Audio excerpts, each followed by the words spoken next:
Dhamma for today is called the Puññakiriyavatthu. Vattu means the something like substance, or here the means. Kiriya for doing, punya, the means for performing punya.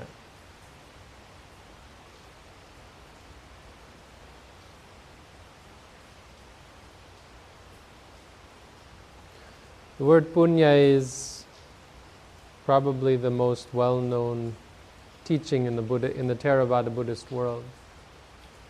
It's the most popular teaching, most common teaching that you find throughout the Theravada Buddhist world. It's a teaching that is very much appreciated by both the teachers and the audience. Punya means something like goodness. It's often paired with papa, which means evil. So punya and papa. Papa means evil, punya is the opposite of that. And it's popular because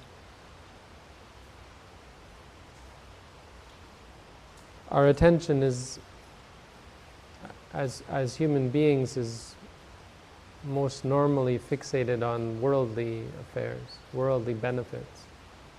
So punya, goodness, is touted as something that is for the betterment of society and for the betterment of the individual.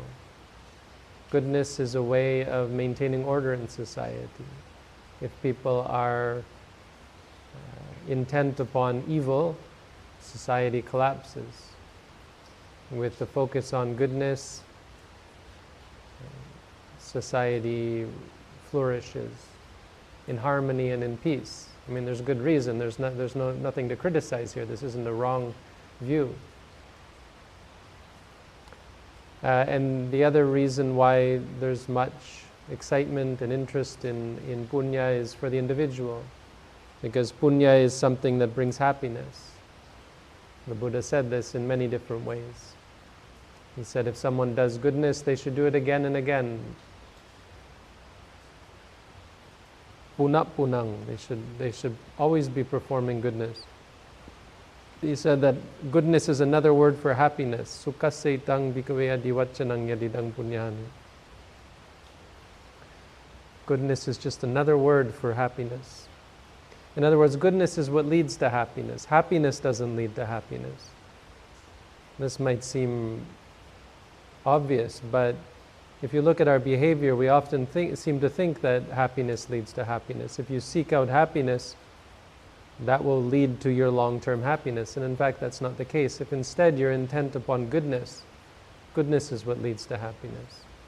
If you forget about happiness and don't worry about being happy, do goodness even if it's accompanied by stress or distress, over time the goodness will bring happiness for many reasons, because of the changes in the world around you and because of the changes in your mind.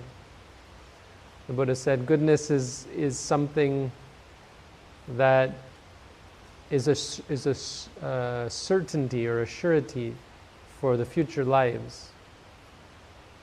Paraloka, he said, goodness that you perform, good deeds that you do, good karma, has a benefit not only in this life but in future lives. And it's the surest way to find happiness in future lives as well.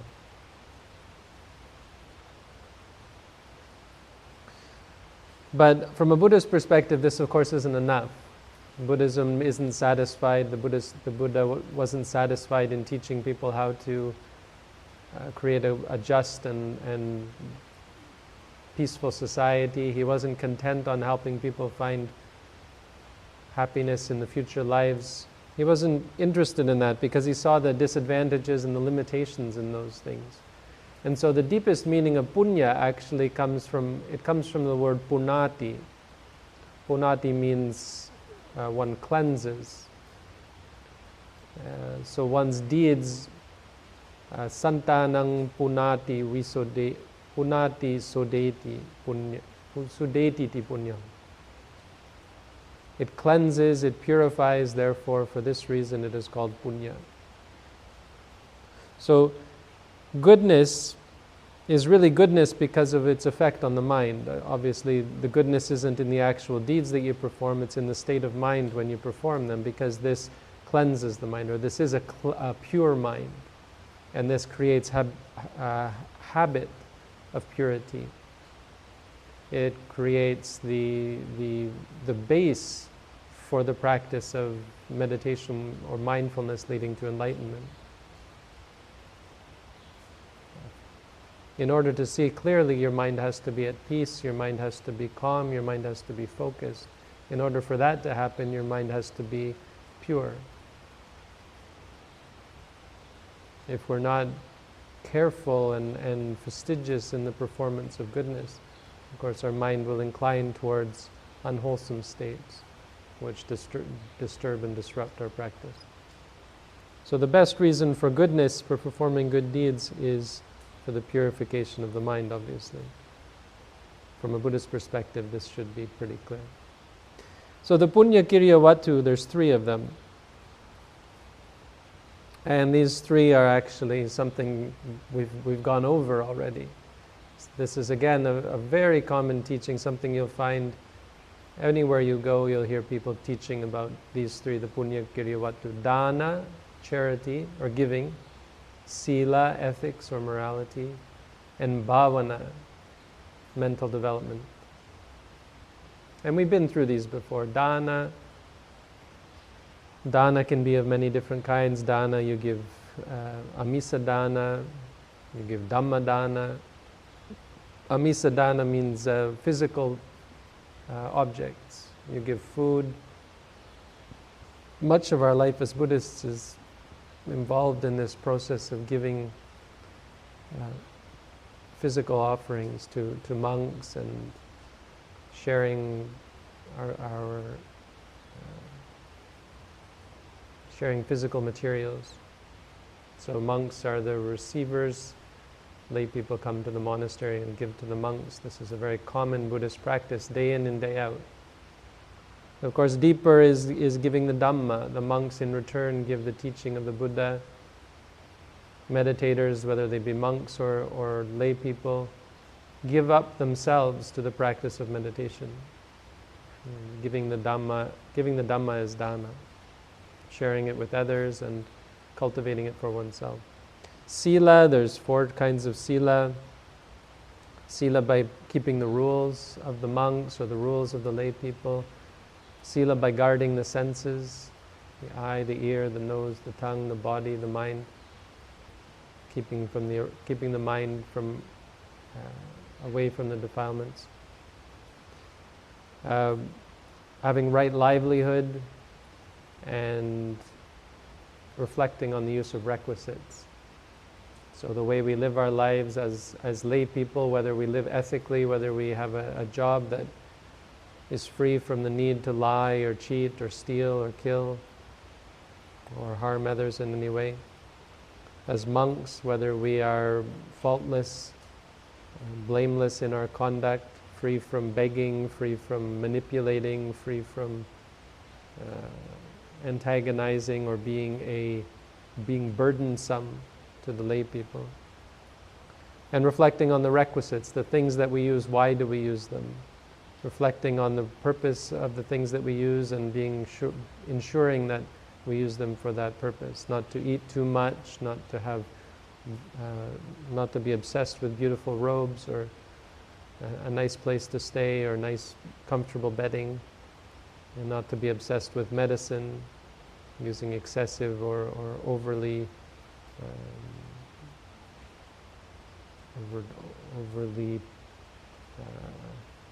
appealing medicines.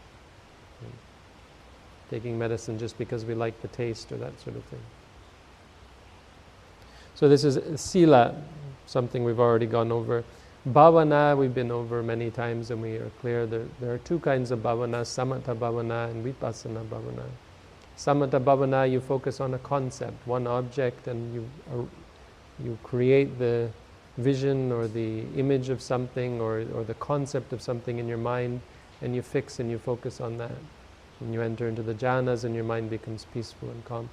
Vipassana meditation, you focus on ultimate reality or ordinary experience, and you see the three characteristics. You see impermanent, suffering, and non-self, and you enter into a state of concentration, something like jhana as well, but based on seeing the three characteristics. When you see impermanence, then you don't chase after things thinking they are stable. When you see suffering, you don't chase after things thinking that they are going to satisfy you. When you see non-self, you don't chase after things thinking it's me, it's mine, or it has substance or self, or it is me or is mine. So these three are the three Puññakiriyavatthu, but there actually is another teaching on the 10 Puññakiriyavatthu.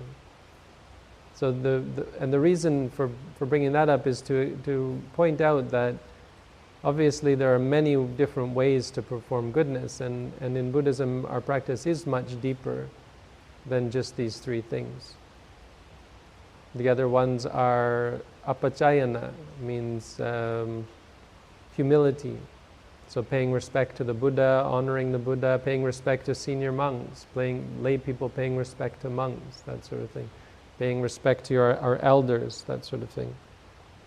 Giving respect and having humility is punya. The Buddha said this. Vayavachakara means helping others to do good deeds. Helping other people to practice meditation is a good deed. If other people are giving gifts, helping them, facilitating them, making it easy for them. Even the monks going on alms round is a kind of helping people to do good deeds. People sometimes aren't able to come to the monastery. And so going on alms round is a way of facilitating the performance of good deeds. Dedicating merit, patidhanamaya, dedicating our good deeds to others. When we give an offering to the monks, and then we dedicate it to our relatives, when we practice meditation, when we pay homage to the Buddha, at the end of the evening chanting we say, idang me ñāti nang hotu sukita hontu ñātayo. May this goodness that I have performed here be for the benefit of all of my relatives. So out of respect and appreciation and gratitude for our parents and our relatives, we dedicate all of our goodness to them as well, and even dedicating it to all beings when we say sabbe satta sukhita huntu, may all beings be happy. And there's many dedications, dedicating it to the angels who guard the monastery, that sort of thing. We do many chants like this as a means of performing punya, goodness, and helping to purify our minds. Likewise, appreciating the good deeds. If someone dedicates goodness to you and then you appreciate it. There's an old story of Anuruddha in a past life. He did something very special, giving his only food, one daily meal as a very poor person to a Pacceka Buddha. And these rich people heard about this and said they want to buy his merit. And he wasn't sure, if they buy it, then does he lose all the goodness that he performed? And so he went and asked the Pacceka Buddha, he said, this goodness that I did for you, someone wants to buy it from me. If they buy it, will I lose all the goodness that I performed? And the Pacceka Buddha said, if someone appreciates your goodness, it's just like you took a candle and lit their candle, and they had an unlit candle and you lit their candle. You don't lose your flame. You get it's more goodness to share in the goodness of others. Even just the appreciation when you see someone else doing good deeds and you say, Anumodana, I appreciate, Anumodami, I appreciate the goodness that you performed. This in and of itself is goodness, even if you don't have the opportunity to get involved with various types of goodness. When you appreciate that of others, of course, because this also helps to purify the mind. Listening to the Dhamma savana, listening to anything that comes from the Buddha's teaching, listening with a pure mind, listening with attention, listening with mindfulness. This is punya, of course. A good way to help to purify our views and doubts and that sort of thing. Also a good way to challenge ourselves. Sometimes you have to listen to the Dhamma for 20 minutes, 30 minutes, even an hour. The patience, of course, is a valuable quality to cultivate. Listening to the Dhamma can be a very good meditation exercise, because you're not able to move, because you're under surveillance from the teacher and from everyone else. Sometimes it can be very good in helping to be an opportunity to practice mindfulness. Teaching the Dhamma, Dhamma desana, teaching the Dhamma is goodness, of course. They say the best way to learn something is to teach it. It's not really probably true in terms of Buddhism, but teaching does help you to remember the teaching and to be dedicated to the teaching. You're able to check your own self. When you teach, you're not just teaching for the benefit of the audience, you're also reminding yourself every time you teach about the importance of these things. It keeps you surrounded by people who understand the Dhamma. Teaching the Dhamma is also a very good thing. And how many is that? Did I get through them all? 3, 5, that's 9 already, right? Yeah, so the 10th one is called Ditujukamma, which means straightening one's views. Straightening views is sort of a broad-based sort of thing. It can be through listening to the Dhamma, but I think what the Buddha is referring to here is the ultimate practice of mindfulness, to straighten out one's understanding about suffering and the cause of suffering and the cessation of suffering and the path that leads to the cessation of suffering. So he puts it at the end. I think my idea would be that it's there to remind us that out of all of these things, none of them are really the ultimate practice. None of them are on the level of the straightening of one's view through the practice of mindfulness leading to vipassana, leading to see clearly and realize the Four Noble Truths. But all in all, lots of goodness, lots of opportunities for goodness.